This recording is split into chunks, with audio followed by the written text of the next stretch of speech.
guys. Halo guys, Assalamualaikum warahmatullahi wabarakatuh. Jumpa lagi bersama kami berdua di sini. Di video kali ini kami bakal ngajak kalian mau react nih guys mengenai tentang, di sini ada yang berkomentar ya, katanya Pak Menteri Pendidikan dana BOS tidak akan bisa mencerdaskan anak bangsa. Mengapa? Ini tanda tanya ya. Karena pengelolaan dana BOS dikuasai kepala sekolah dan ketua yayasan katanya gitu. Betul atau enggaknya kita lihat dulu video ini. Kalau saya sih stop tuh dana BOS, nggak efektif.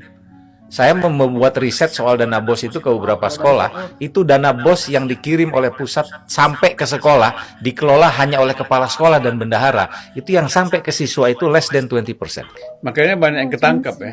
Itu dia. Gimana? Ini cerita lama, bukan cerita baru. Dana BOS. Dana BOS. Tapi begini ya, beberapa sekolah itu memang dia punya guru honor yang digaji dari dana BOS. Tapi memang dari dana BOS itu yang bisa untuk menggaji karya pendidik itu cuma sekitar 15% dari dana BOS yang diterima. Itu setahu aku sih. Ya, jadi sedikit gitu. Jadi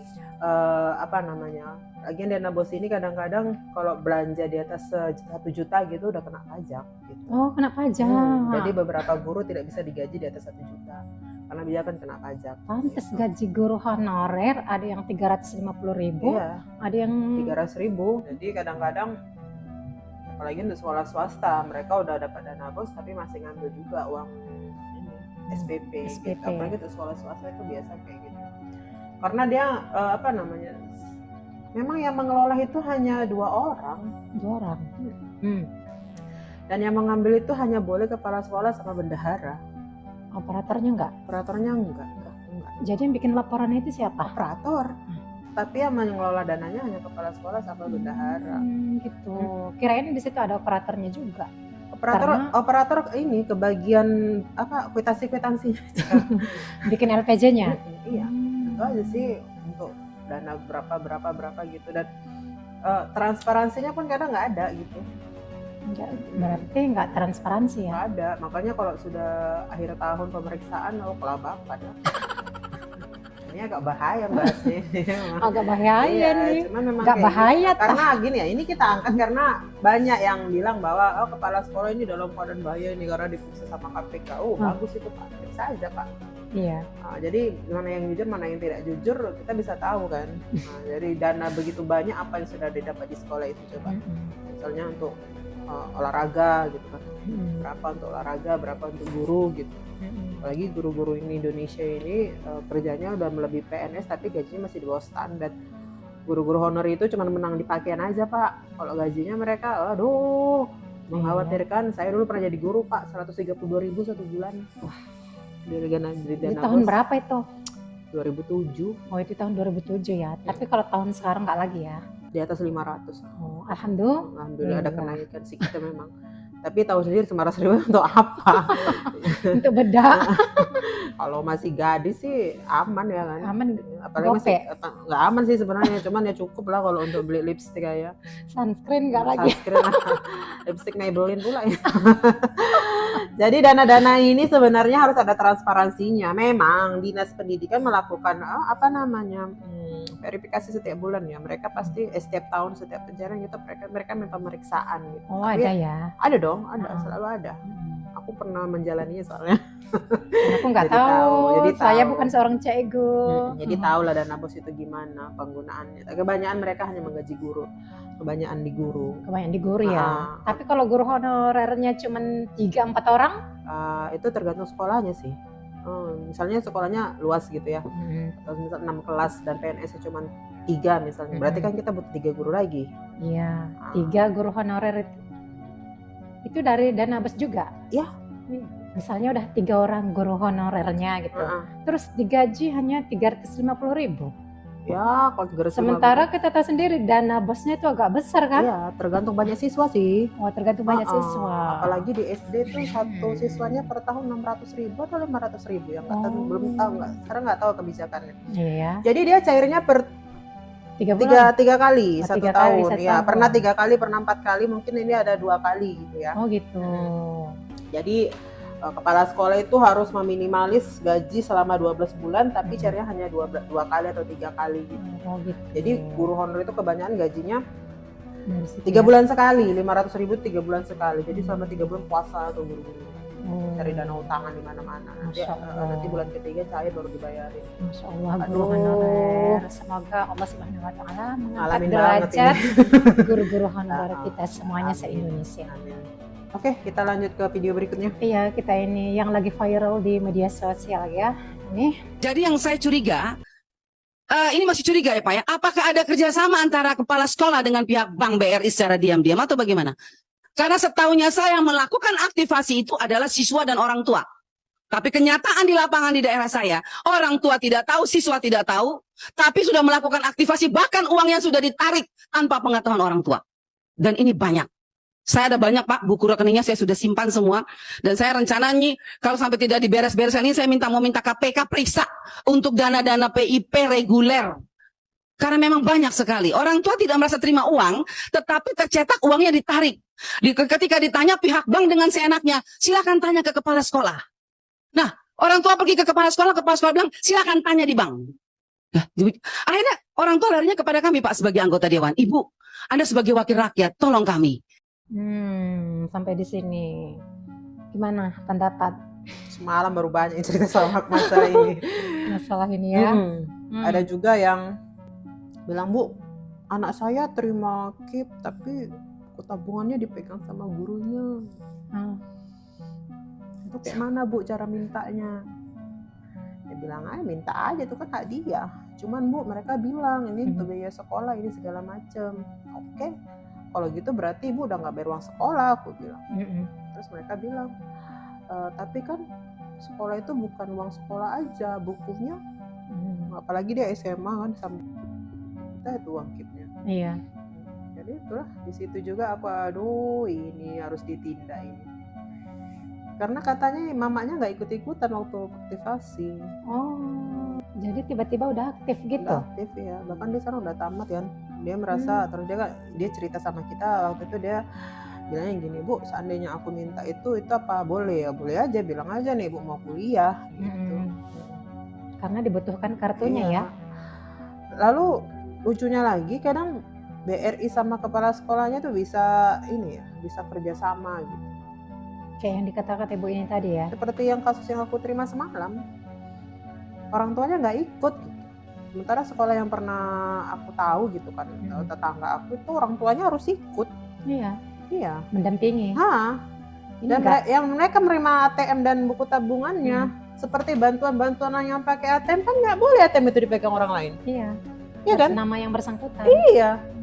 Setahu aku begitu, makanya aku di lapangan agak kaget juga, masa ada orang yang cerita gitu kan. Aku rasa teman-teman juga ada tuh yang ngalamin, cuman nggak terbongkar aja. Kalau ibu ini nggak speak up, aku pun kalau ibu nggak speak up, aku nggak akan munculkan ini kan gitu. Orang sih nggak berani. Nggak berani, bicara, ya. apalagi untuk sekolah yang istilahnya seperti sekolah-sekolah SMA, SMP yang swasta kan, mereka harus bayar bulanan. Iya sih. Setelah dapat KIP itu biasanya bulanannya ya Langsung dibayarkan ya? Langsung dibayar habis gitu. Tapi orang tuanya nggak tahu. Maka aku bilang begini, kalau seandainya orang tua diajak kumpul diskusi bahwa KIP ini bagaimana, baru ada tanda tangan berita acaranya, itu nggak apa-apa. Berarti kan setuju sama setuju. Tapi ini berita acaranya nggak ada. Mereka hanya diajak diskusi aja. Itu kan salah. Dikelola mereka sendiri. Iya, mereka mengelola. Bahkan ATM-nya dipegang mereka. Ya nggak boleh sih. Nggak boleh. Menyalahi aturan itu. Iya. Menurut aku sih ya, kalau ini karena nggak guru, ada sih cerita sedikit. Tapi ya itulah itu ya. Tapi menurut aku sih lebih bagus lagi ya, pemerintah itu memberikan dampingan. Ya, seperti bantuan dari Kementerian Sosial itu ada pendampingnya loh. BPNT gitu. ya, PKH. Bantuan-bantuan dari Kementerian Sosial itu ada pendampingnya. Jadi jelas tersalur atau enggak tersalurnya bantuan itu kepada masyarakat. Itu kan ada pemantaunya, ada monitoringnya, gitu kan? Ada yang independen mengawasi ya. Jadi kayak PKH misalnya kan, mereka Hmm. kalau pencairan ATM atau buku tabungan gitu ya, atau pencairan di pos gitu kan harus datang tuh pendampingnya memastikan bahwa oh memang orangnya asli gitu ya.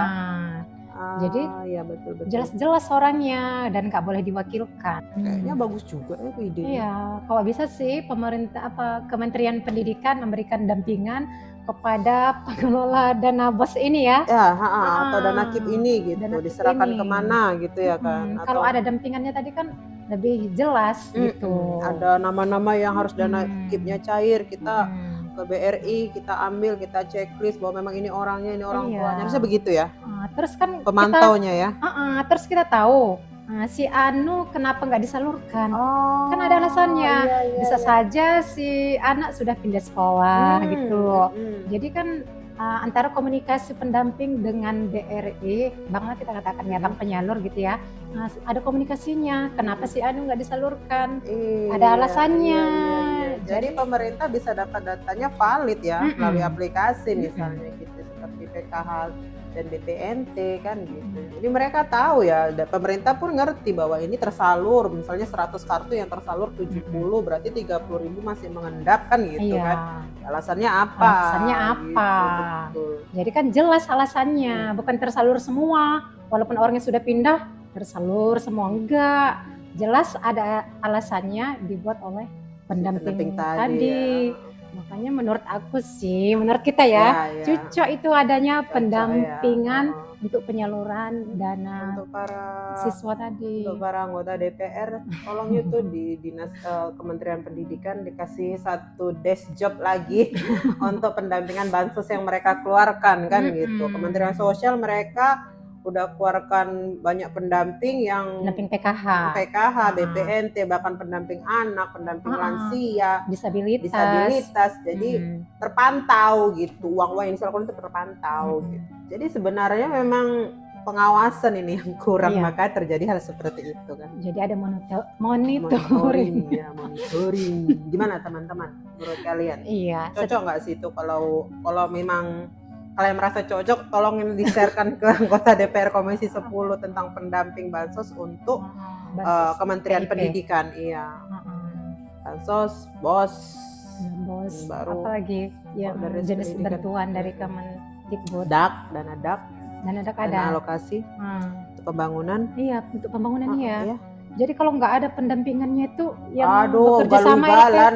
LPJ lah ya. Iya, ugal-ugalan. dua tahun lah runtuh tuh sekolahnya. Karena semua dibangun dengan biaya murah untuk mendapatkan fee itu tadi. Jangan sampai seperti itu. Itu dana masyarakat loh. Oh, Kayak mati. jadi Mati kita nanti dibejek-bejek malaikat gitu. Aku makasih sih sama Bu Jacob ini. Nah, jadi dia bentuknya. lantang dia mempermasalahkan hal ini ke Dinas Pendidikan atau Kementerian Pendidikan. Pak Nadiem, tolonglah Pak, diperhatikan. Jangan disama-samakan dengan negara luar, ini Indonesia Pak. Kita harus ngikuti apa yang ada di Indonesia. Kembalikan Pak pendidikan kita ke pendidikan yang memang mendidik gitu ya kan. Yang mencerdaskan kehidupan bangsa. Mencerdaskan satu orang aja. Tolong Pak, Bapak pun nggak tahu kan rasanya gimana pakai sepatu yang lepas. Jadi aku harap bantuan-bantuan KIP itu tersalur ke tempat yang pas kepada orang yang memang membutuhkan. Baru ada pengawasannya, jangan ugal-ugalan begitu. Iya. Ya Pak.